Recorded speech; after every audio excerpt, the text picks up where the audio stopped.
Umpisa na 'to ng pagharap sa mundo. Aabutin ng pangarap.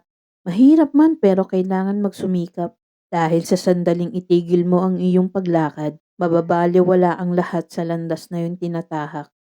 Naisip mo na ba na sa mundong 'to, kailangan mo talaga magtrabaho, na kailangan mong gumalaw para magkapera? Dahil bawat kilos mo, bawat planong bubuuin mo, kailangan mong maglabas ng pera.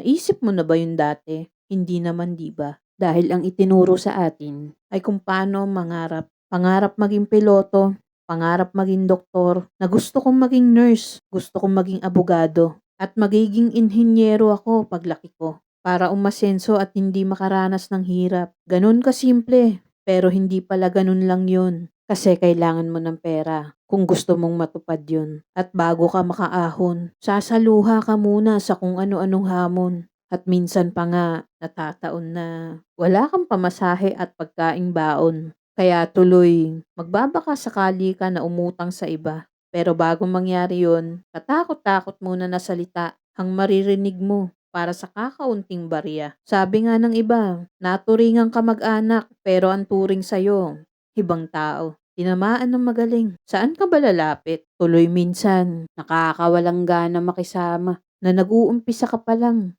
pero parang gusto mo nang tapusin. Pero wala namang kaso yun. Ang importante, wala kang inaargabyadong tao. Kasi delikado kapag may naapakan kang tao at magkaroon ng kaso. Dahil sigurado, mapupurnada ang unti-unting pag-angat mo. Mabuti na yung lumaban ng patas. At least wala silang masisilip na butas.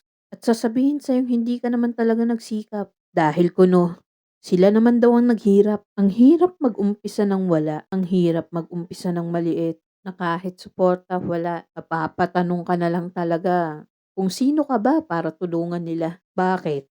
Importante ka ba? Ganun na mga salitang mabubuo sa isip mo. Tuloy, pati sarili mo pinagdududahan mo. Di mo alam kung mag-grow ka ba o hindi.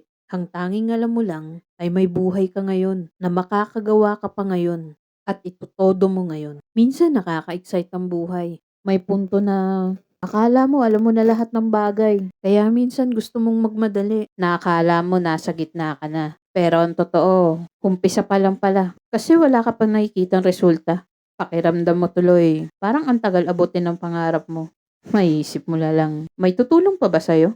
Malamang wala kundi ang sarili mo. At ang Diyos na may-ari ng mundo. Hindi ka man sigurado sa ilalabas ng bukas, sikapin mo pa rin magpatuloy. Kahit may mga pagsubok sa iyong landas, patuloy kang lumaban at maging matibay. Hanggang sa dumating ang araw na ang lahat ng mga plano mo sa buhay ay magtagumpay. Sabi nga sa Roma 5:3, at hindi lamang gayon, kundi nangagagalak nga tayo sa ating mga kapighatian na nalalaman nating ang kapighatian ay gumagawa ng katyagaan. Magtiyaga ka lang, kaya mo yan.